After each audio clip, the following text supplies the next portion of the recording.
Hey everybody, welcome back. We're now into the second week, full week of January. I hope you're all doing well and keeping to all those commitments you set 2 weeks ago. Without any further delay, I would love to introduce this week's episode.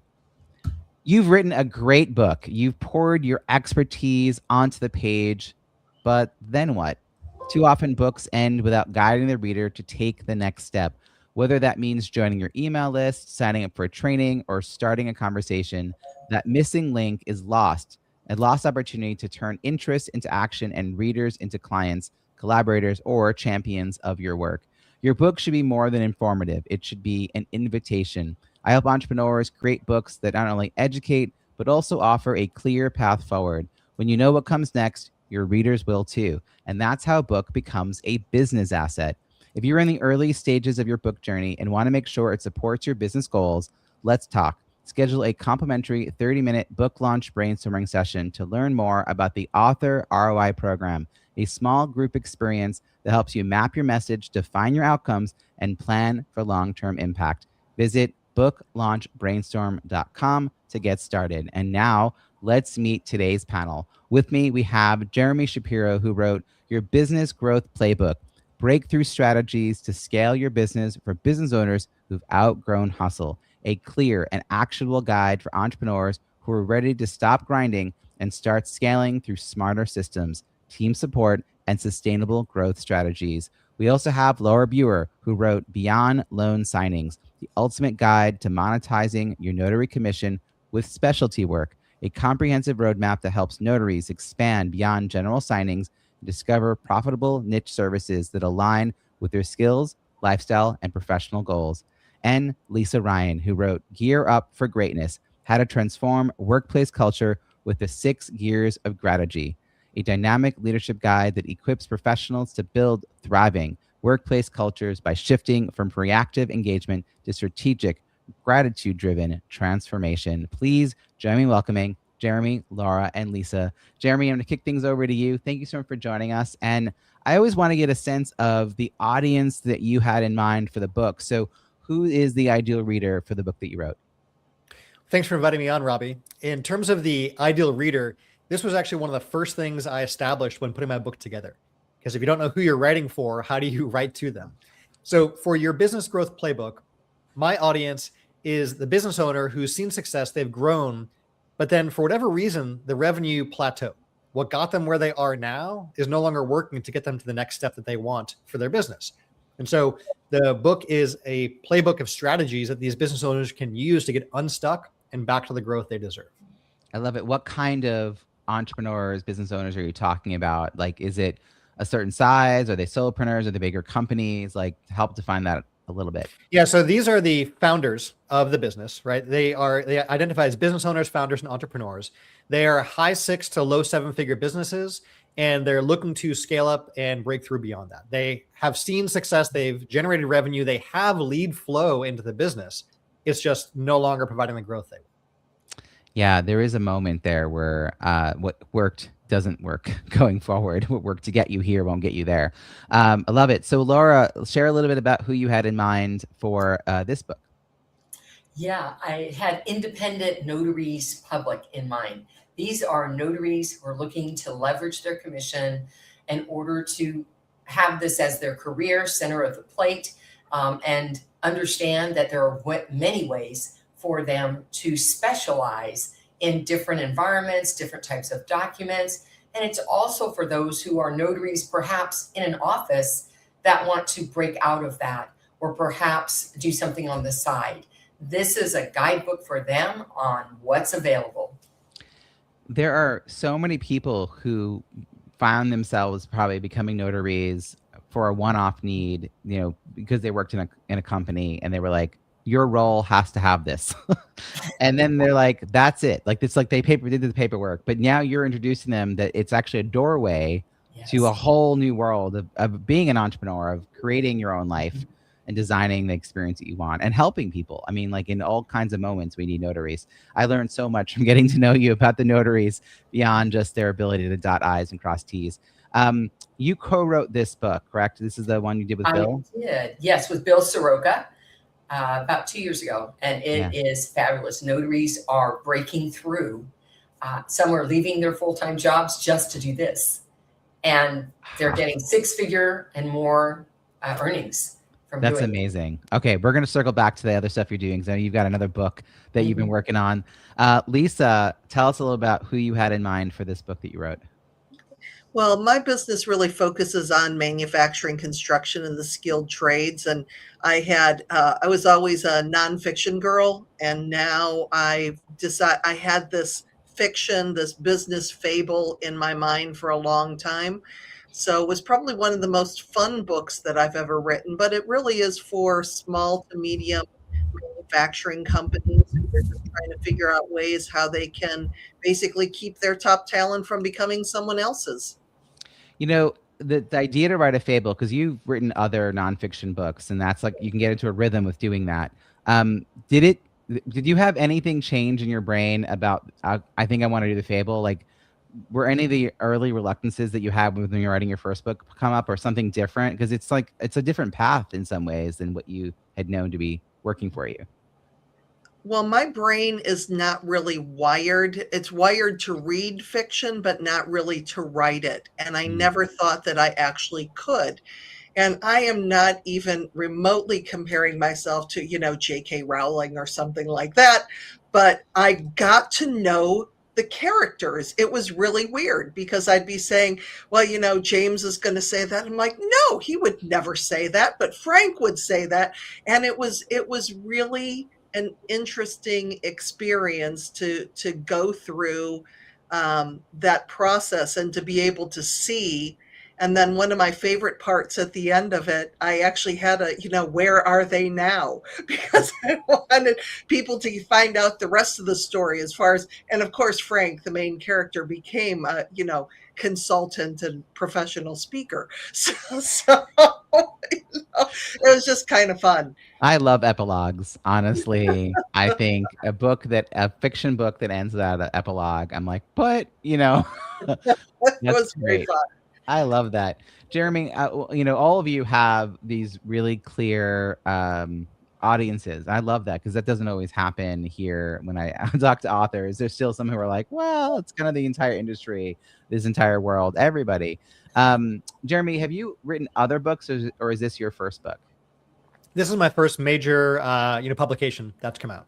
And could you just address like the angstiness related to that and how you overcame it? Because I know a lot of people who want to write a book. I mean, it's a pretty well-established fact that over 80% say they want to write a book, but like 1% or so does. So you're doing it. You have this book. Yeah. How did you get past all those internal messages or external messages about writing a book? Did you hang out with other authors? Did you see a clear path? Did you hire help? Like, what did you do to transform this knowledge that you had into something that we all can pick up and hold? I look back to when I first put pen to paper, and in a very Silicon Valley mindset, I thought I would finish my Google Doc, click export to PDF, upload in 3 weeks, and I'd be a published author. And every step of the way, I would learn about a new resource, a new book, a new something. And as I would read that book or learn from that course or that expert or whatever it was, I would push that timeline out because I realized there were things I should be doing that I didn't know about until I started down the path. And that ended up being about a 10-month journey from putting pen to paper to having the book out there and published. But every time I pushed back that publication date to more intentionally put something into that pre-launch period, it was a good move. And one of the biggest ones, Robbie, actually came from your book around getting Amazon reviews. Oh, so great. I was all set to publish, found out about your book, and realized how much more work I had to do to get those early reviews before launch, and followed exactly what you said in the book. Yeah. And was able to then launch my book with reviews out the gate, which was hugely powerful. That was not even a strategy I understood. In fact, I remember searching online and looking around for how to solve this catch-22 of getting reviews for a book that's not out, and how you do that and what the order of operations is. So yeah, the journey took start to finish about 10 months. I did bring in some expert help for a handful of things. For example, cover design, keyword research, and title research, and various other things along those lines. And of course, read a ton around the whole publishing side of things, including, some of your books as well. What I love is, first of all, 10 months from pen on to paper to finished product is commendable for a first book. I know people who've been doing it for 8 years and they just finally got the book in their hands. So 10 months is nothing. That's great. And I also love that you thoughtfully pushed out your publication date as you learn more. Then it's not just like write something and publish it, right? And that there's all this other work to do, including having a good editing and good cover design and good formatting. I mean, there's just even to get to a good publication, there's steps. But that right when you thought you were ready to go, you were like, oh my gosh, Robbie is saying I have to do this whole other thing. And some people might have been like, no, I'm cooked. I'm done. I can't. And you're like, I'm going to do this right. I'm going to do like, and very proud. I actually had just pulled up, but since you mentioned this, I've got your reviews. You have 46 ratings and 46 written reviews. The ratings are the 1 through 5 stars. And what this tells me is that you did a campaign to get reviews. 100% of the people who went to the page left you a rating and a review, which is really, really awesome. And you've got recent reviews coming in too, including just like in the last week. So ongoing reviews are really solid as well, because that's an important piece, not just out of the gate. Remind me, when did your book come out? So the book launched in early October. So in this short time frame, I knew it was really recent. You launched it with some reviews, then you joined the Kindle flash sale. We'll talk more about that whole process in a moment. Lisa, you have done a lot of books. I've lost track. How many books do you have? This one was 12. 13 is almost done. That's amazing. So, So was there anything different that you decided to do to help get this book out into the world, that maybe because it was a fable, maybe because you just learned a little bit differently about what people needed or what your clients needed? Did you apply anything new to this, or is this sort of tried and true process that you keep using? it's pretty much tried and true. I mean, I think the first 5 books that I published in 5 different ways. And I think back to the very first book that was on Smashwords, and it's now, I think, Designed to Digital or something. But it was literally 96 pages of instructions to upload an ebook. And the funny thing is, and I'm still getting paid on that, I will be getting quarterly checks for like 18 cents. And I have not put anything into that. So it's kind of funny. But with this book, it's really, I feel the need to hold a baby book in my hand every couple years. I just really love that new books smell and feel, and they're just fun, and they're all different. They all came about as far as a different just a different way, a different motivation with the new book that's coming out, which is on aligning AI, automation, and people. It's called The Smart Plant. That was really, my coach challenged me to come up with ideas for 2 books, and the one that I came up with was more about legacy. And he was like, that's an evergreen book. You can write that 5 years from now, and you can talk about legacy and succession planning and manufacturing. But the AI, the Smart Plant, is something that needs to be come out into the world now. So with a little bit of guidance and push is where this book came from. I think it's so smart to ride those waves. I have a book that's sort of like that, the Zoom book, where I was like, okay, I suddenly was like, okay, I'm committed to writing this. I got to get it out now. And it Yeah. has to be concepts that will last, even if the technology changes. And so I think, for fast paced topics like that, I think it's about staying relevant and meeting the moment. Laura, you working with Bill Soroka probably changed your first time author experience dramatically. Bill is an established author, established entrepreneur, and all around really nice guy. Yeah. And I know that you're now in the process of working on your second book. Yes. And I'm curious, because you had this like hand holding the first book, and obviously his continued friendship and support for the second. Did anything shift energy wise when you were like, okay, this is going to be the book I'm writing? And tell us a little bit about this new book.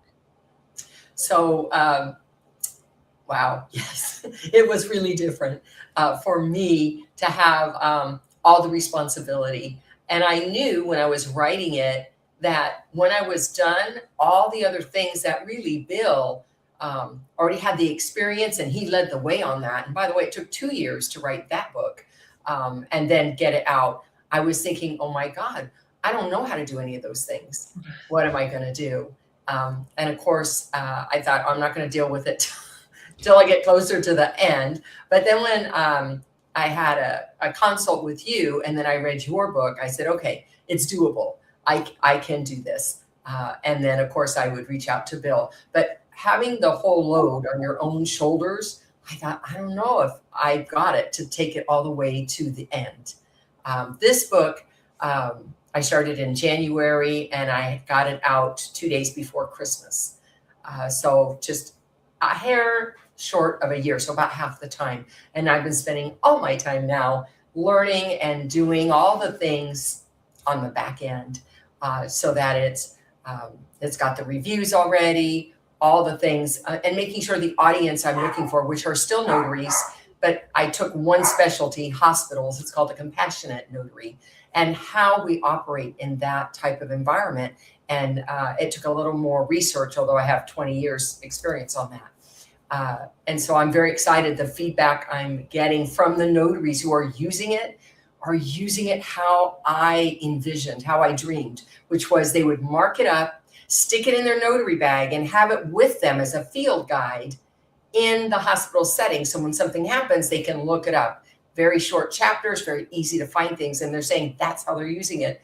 And for me to create something that then is used the way I would use it is pretty fantastic. That's like the best compliment you can give a content creator is to use their tool in the way they envisioned and then report back that it was useful.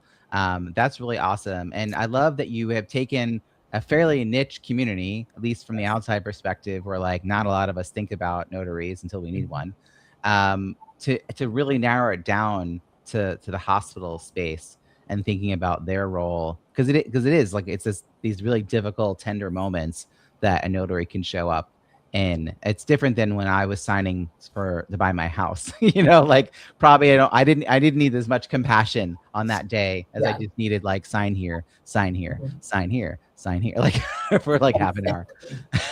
So that's great. And I love that you had some sense of what was coming next. I think this is the hard part when we are not aware of and haven't been part of an author space and haven't really been paying attention to how books become a reality, is that we have what Jeremy, was saying, like that initial notion of like, I can write it all up and that's the process. Like as if the hard part is getting the book written, which it is not an easy part. But I've described this in my book, Launch Your Book, An Entrepreneur's Guide to Reviews that Drive Revenue, that a number of you have mentioned. Thank you for that. That the mentality is that it's a marathon when really it's a triathlon, because there's 3 legs to this race. It's not just run and get to the finish line. It's swim, which is the creating the book, run sopping wet to your bike. Now you've got to go publish this book, which is a whole thing. It's on its own. And after all of that, you still have to run. You still have to do the marketing and the launching and the ongoing effort for people to find out about it, which actually brings me back to metrics. Jeremy is a new author. I'm curious how you thought about success metrics for when your book was first coming out. Like, what did you then think would mean my book's been a success? And now the book's been out a little bit. Are you starting to change your mind, advance your thoughts a little bit about what true success looks like? When I look back to my initial goals for writing a book, I actually listed out in my planning document, like the 4 reasons I wanted to write it in order, right? And I saw over the weeks that those started to shift. And a foundational piece to that was I'd read Rob Fitzpatrick's Write Useful Books. And he talks about this concept that I'd never heard of before, which is a back catalog book. And Seth Godin talks about this and other folks do as well. And you've even mentioned it on this call about having an evergreen book. And so a back catalog book isn't a book that just sells from your product launch, but it's a book that is desirable, right? It's a book that's engaging. It's a book that's effective. And as a result becomes highly recommendable. And so the flywheel spins of the more people who read your book that then implement it, use it, and recommend it, the more books sell. And so the more we can do to to really launch that effectively and start that snowball, the better. So initially, I was looking at this from an expertise and authority standpoint and lead generation. And that shifted to wanting to have a truly useful book that would be a true back catalog success that for years and years would continue to be reordered, recommended, used in classrooms, used at conferences, and would be that short list that people say, hey, you've got to read Your Business Growth Playbook. Mhm. And so that is really the metric I look at now is how is that snowball growing month over month over month? I mean, and there's like concrete evidence of that happening with these reviews you're collecting. I mean, you're gonna clearly pass 50 reviews, and you're really gonna probably in the next year get to that 100 because you're just kind of steadily moving forward with that. Lisa, what year was your first book released? 2010. So 16 years, a lot has changed. And how has your definition of success evolved as you have had your own success, your own books, seen other people do things? Like what feels different now than maybe when you started? Well, for a long time I was figuring it out. Like I mentioned on the smash words now. I mean, what took 96 pages of instruction in 2010 now takes a contractor formatting a book to Kindle and pressing a check button on Amazon when you're uploading it. So the process is a lot easier now. With this book, I finally, instead of piecemealing everything like I've done for most of my books, because, I'm cheap, is that getting one person, to design the cover and another person to do the interior formatting, another person to edit, and all of these kind of things that take a lot of time. And I had a recommendation for somebody that basically did the whole thing for me. And even though when she first quoted the price, I was a little bit of, but then it was such a nice experience to just like put it to someone and still get the cover that I fell in love with, because I think that's one of the most important things is if you are not excited and proud of the cover and you don't love that, you're just not going to be as excited about your book. And I've made really good decisions. I think I'm just kind of refining the process now so that I can, put out a book a year if that's what I'm called to do. Some books have more, but this one, Gear Up for Greatness came up. It has been about a year. It was a year in August that it came out.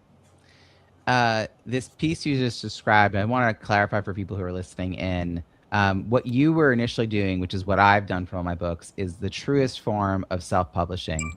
You are project managing all the moving parts. You are hiring people, but you're hiring individual contributors for different pieces, the editor, the formatter, the cover designer. And you may or may not have a writing coach, like whether you need one, but it's you spinning all the plates, handing the project management to either an assisted self-publisher who basically has a team, or a hybrid publisher, which there's a little bit of an overlap between these two, but similar outcomes. One you might pay a little differently for, one might take royalties. But having the right team, out of the gate, it's like it solves a lot of problems. And I think it's interesting to evolve to the point where you're like, it is very much worth it, because then your time and talent can be put to other things in your business, not these nuanced details of timelines. So in the beginning, I did that route because I had no money. I wasn't cheap. I was broke. Well, both. There was a little bit of both back at the beginning. The very beginning, I was like, how much do I want to invest in this? This project didn't have now again, this is a learning lesson. I didn't have a clear revenue plan from the book. I knew I had to write a book because I was part of the National Speakers Association, and it had been drilled into me for 2 years. I needed a book. But what to do with that book, I wasn't super clear about how that book was going to make me any money. So I wasn't going to invest $20,000 into this book. No. Yeah. So I do think those are the lessons we learned. Laura, when you teamed up with Bill, I want to mention your success around reviews, and I'm curious how that was approached. You, on this book, the two of you collected 149 global ratings. That's again the 1 through 5 stars, and 103 written reviews. And again, you have a review as of New Year's Eve. So you've got recent reviews coming in, which is important as part of the ongoing process. How did you learn from Bill about the importance of that? And how did you approach getting those reviews? And what lessons are you going to apply to this new book you have that are coming out? We went out and recruited an inner circle of people that were willing to be a part of a launch team for the book when we got to that phase. And that, I think it wasn't that big a group. I think he put out a feeler to the group, and we ended up with about 100 people that said, yeah, I'm willing to read it. I'm willing to write a review ahead of time and participate in that. And that's how we got started. Some of them we used as the advanced praise that went in the book, and then the rest got posted. And the initial review, I mean, we had over 50 like immediately, right? The day or two after launching it. And getting people to do that was, I was amazed. I didn't even know you could do that. So that's where we got started. And then the follow-up, because, not everybody does it. We had a lot of people, and, about half did it, follow up with the emails to say, wow, we'd really love for you to post what you already gave us, or if you would write one now, that would be fantastic. It's out in the world. It would really help us. And then again, a portion of those. So it just kept it growing. Now, we didn't really continue doing that the second year of it being out. It just was people would buy it. Some people would put a review, some not. I think the difference now from the first time and now when I'm doing it is that when I'm asking, or when somebody says, oh, I saw you have a book, or I just read your book, I tell them right up front, wow, I'm so excited. Could you tell me what you thought was going to help you most? What was the best part of the book? Would you recommend this to someone else? And get engaged with what they experienced with the book. And then if they haven't suggested they're going to do it, I say, I would love for you to share that, as a review, so other notaries will know what they can expect with this book. And that has worked very well. That's so right now my review count and my written reviews are the same. I have a review to go with each one, whereas we didn't really focus on that the first time. And I realized that, okay, I can't just ask for them to go rate me. I need them to say what helped them, what specifically, and the specifics made a deal. That made the deal. I always say what I'm asking for is a helpful review. I don't say 5 stars. I don't say a good review. I say a helpful review. And I'll just tell briefly that I had someone who loved my first book. He was an old friend of my wife's, and he loved my first book, which was a little more universally appealing because it was about networking at conferences. So just a lot more people would be interested. My second book was geared towards entrepreneurial women in their 50s who were looking to grow their impacted income through a new revenue stream. I'm laughing because he met none of the criteria that I just mentioned. So he did not love my second book. And he submitted an advanced review that wasn't a great review, but it also wasn't a helpful review. So I wrote him and I said, here's a little context for the book. Could you write a review? And I don't care if it's 3 stars, because that seems to be appropriate. For you, it did not make sense, but for you to share why it doesn't make sense. So he ended up writing a 3-star review that said, I love Robbie's first book. I picked up this one. It didn't really speak to me, but I can see how it would be useful for, and then gave some examples. And it ended up being like, everyone wants to know about the 3-star review. Like if you have a lot of 5-star and 1 3, they'll click for the 3 or the 4. Right. And that could really be helpful for a future buyer. My joke is that my wife's really into romance, and then she gives me great books to read. And if someone gives a 1 star saying, oh, too much smut, she's like, oh, what book was that? It's like one person's yuck is like someone else's, let's check that book out. So I love this focus on asking questions that you're getting into, and that you're no longer feeling bad about it. I think there are authors who feel like asking for the review is almost intrusive or begging or difficult, but you're now seeing that it adds value to that person to crystallize their thoughts on it and make them think like, who else do I know that needs this? And then for them to share that helps other people as well. So kudos for that mindset shift, which I think a lot of authors don't have when they're first starting out. Lisa, I want to come back to you about the Kindle flash sale, and then I'm going to follow up this question with Jeremy, because Lisa, you have marketed a book every way through there is. Like I can't imagine you've turned any rock and not tried it since 2010. I'm sure there are things you tried that no longer exist, tools that have moved on, new platforms that have emerged.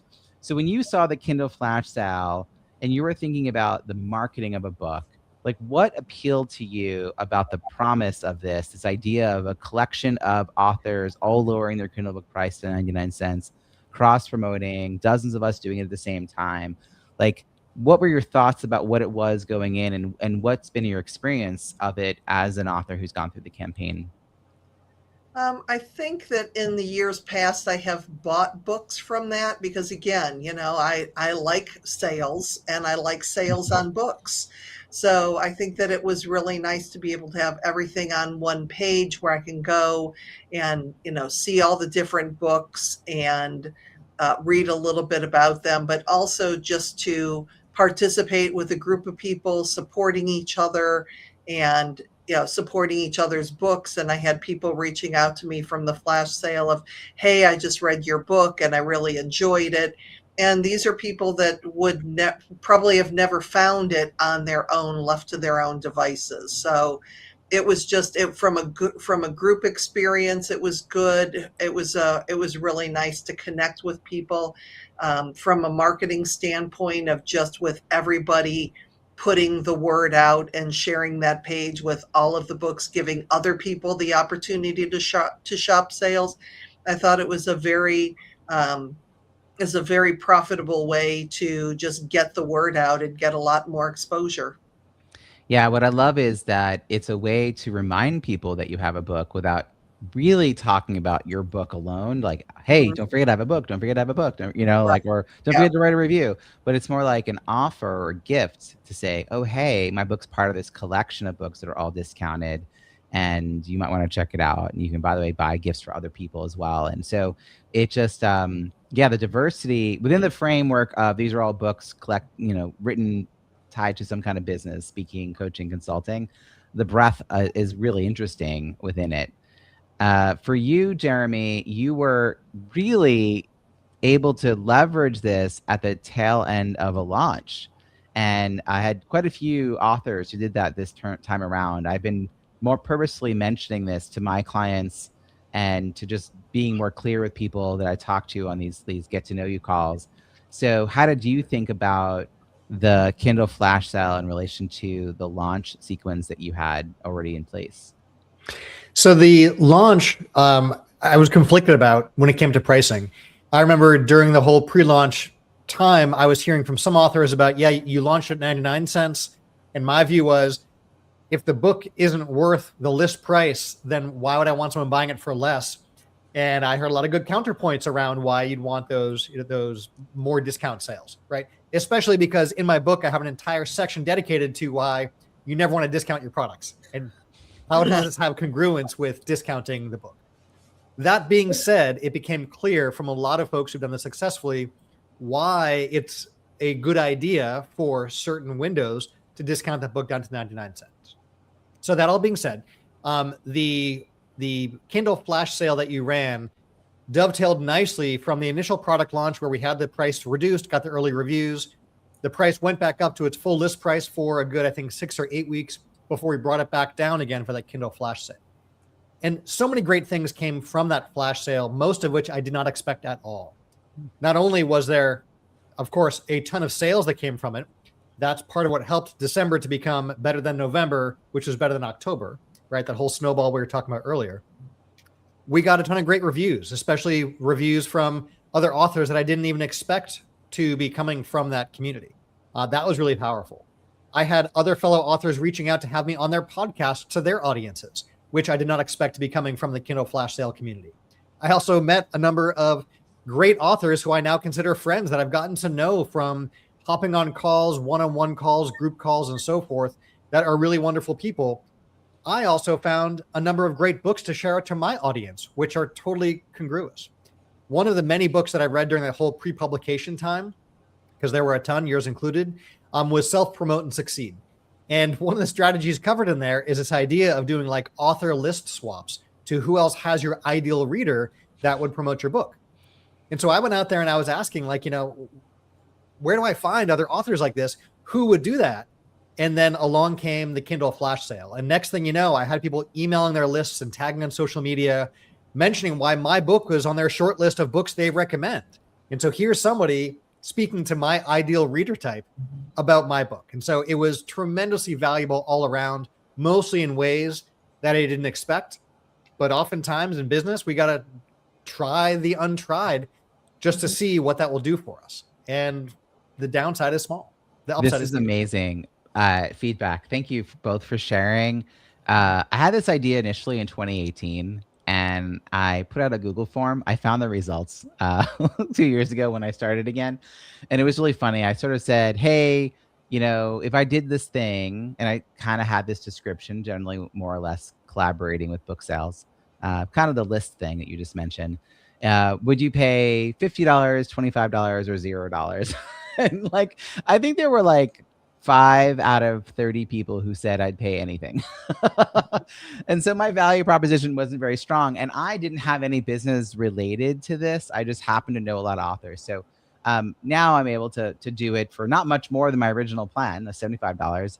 And yet the outcome has blown me away too, Jeremy. Like, I'm all about community and building community, but the way authors are stepping up to host live streams during the campaign for each other, to teach each other marketing techniques about how to leverage LinkedIn, creating really fun graphics that include other people's books, and then putting it out there so we can all reuse those pieces of content. I mean, there's on and on and on. And like you said, inviting people to be on podcasts and all those other collaborations. That is like filling me up, and it's making me so excited about the potential of this.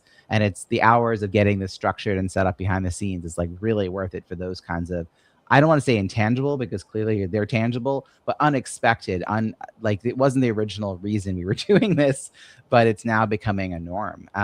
Laura, I know you're about to sign up for this again now with this new book. Is there something new that you'll be able to apply to this process now that you've been through the Kindle flash sale? You're a little more familiar with it? Yeah, so technology isn't my friend yet. And so that's what I'm hoping to step up. I was just struggling to do all the things I was supposed to do, on my end of the bargain. And now that I've experienced it, I think one of them was I was just not using the right link for reviews. I mean, there's just different things that I had to learn as I went. But now I have a handle on that. So now there's some new things, which is that cross promotion, starting to get to know other authors, because that's a newer community for me. I'm all huddled into my notary community, but it's a new community because this is where I'm headed. And I'm very excited about what I can do more than I did the first time. Laura, while I have you, the next question I want to ask all of you is to share a success story. And the prompt I'm going to give you is because, because I'm an author. So I'm curious, like, how would you answer that prompt? Because I'm an author, like what doors have opened for you? Wow. I'd have to sit with that for a moment because it's really such a new experience for me. I haven't even looked at what's changing in my world, and things are changing. Some of them I can't even announce yet live. So I need to sit with that a little bit to truly give it its due. But what I will say is that it's shown me the next chapter for me, right? The next stage for me, that I have a direction. I'm retiring from the teaching for the Notary Association, and I'm retiring from that first quarter. And it's like, okay, what am I going to be doing? Because I'm not going to retire and sit at home. Right. I want something where I can still be available, still help others, and still have some income coming in. And I didn't really consider, I kind of thought the book with Bill was kind of more of a one-off opportunity rather than, oh, this could be my next step. Well, even co-writing a book with him probably opened some doors, I imagine, some possibilities. Jeremy, your book feels still very new, but do you have in the last few months anything that's happened that you can tie back to the book helping start those conversations? Two things come to mind with the doors that have been opened. One was really exciting because this happened before the book even came out, just from me doing all of that pre-publication writing in public and talking about what was going on. And I find it so interesting. One of the things you can ask people about when they're signing up to be part of your advanced reader copy or your launch team group is like, what kind of beta reader are they? Do they want the messy, disaster notes, nothing is organized version to give early feedback? Do they want a more refined version, or do they kind of want to wait until everything's all done? And I was amazed to see the distribution of what bucket people fell into. The people who want the finished product before they do anything were the most interesting, because you'd think people want to support and encourage along the way. But we all know those people in our life who sit back and sort of, are waiting for it to be done and for it to be proved out. And it was somewhere around the book having a launch date, or the cover done or being submitted, that I heard back from the San Jose Chamber of Commerce. And this is one of the oldest and largest chambers in the country. It was founded in like 1886. And they were excited about the book nearing completion. And they asked like, hey, would you want to come do a workshop or speak to the Chamber of Commerce, which, by the way, like target audience, small business owners, right, who are growing and all, was great. So that door opened up before the book was even on Amazon or listed or out anywhere, just by virtue of it finally nearing completion. So that was really exciting. And the second thing is the whole author community. Authors are so supportive of each other, from book reviews to list swaps to blurbing each other in terms of being on each other's book covers and so forth, that once you're able to call yourself an author, so many doors open to this wonderful community who wants nothing but to support each other and share resources and share vendors and contacts and best practices and so forth. So that little moniker author has been a huge door opener. That's amazing. Lisa, I'm sure you have a zillion stories to tell about this, and also as a speaker, leveraging books and such, but does something particularly stand out that was possible because you have a book? I still remember when my very first book came out, and I was over my dad's house, and he was over, a neighbor was over, and I said something about my book, and she looked at me and she said, "You're an author?"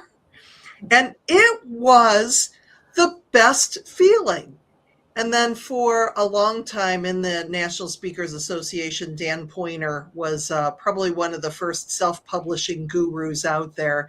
And when you saw Dan at an NSA meeting, he would have these little tags, that the little ribbons that go on your name tag, that said authority, but author was in big letters.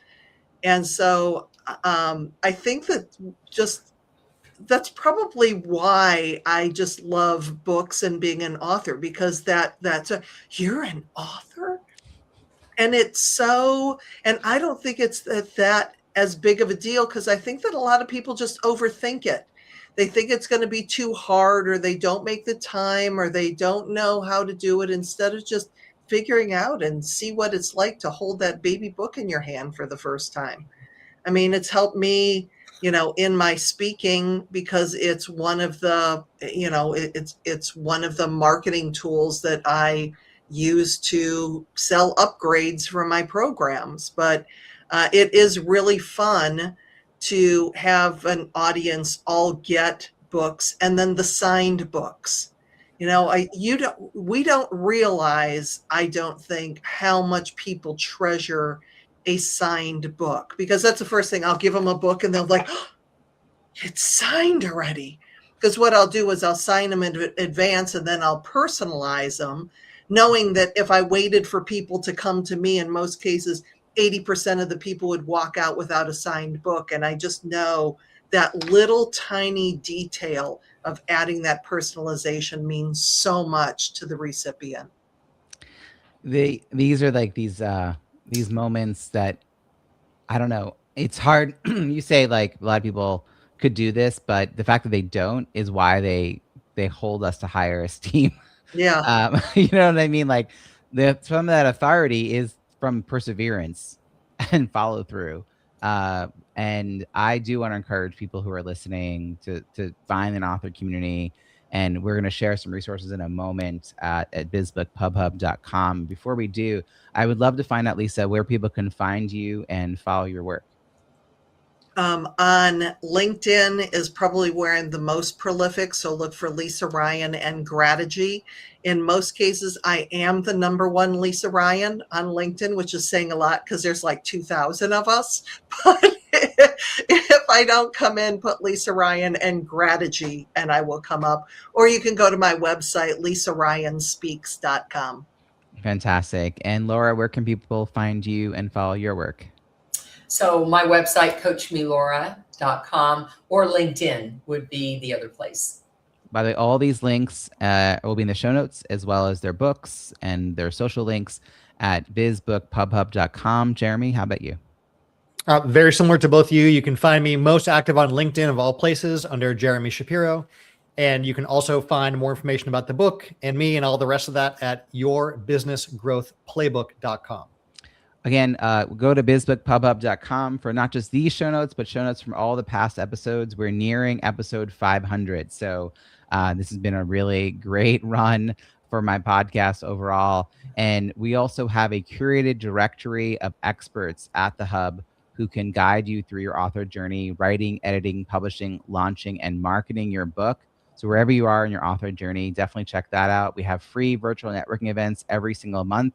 We have a blog that's coming out. We've got the Kindle flash sales. So much good stuff. Go check all that out at bizbookpubhub.com.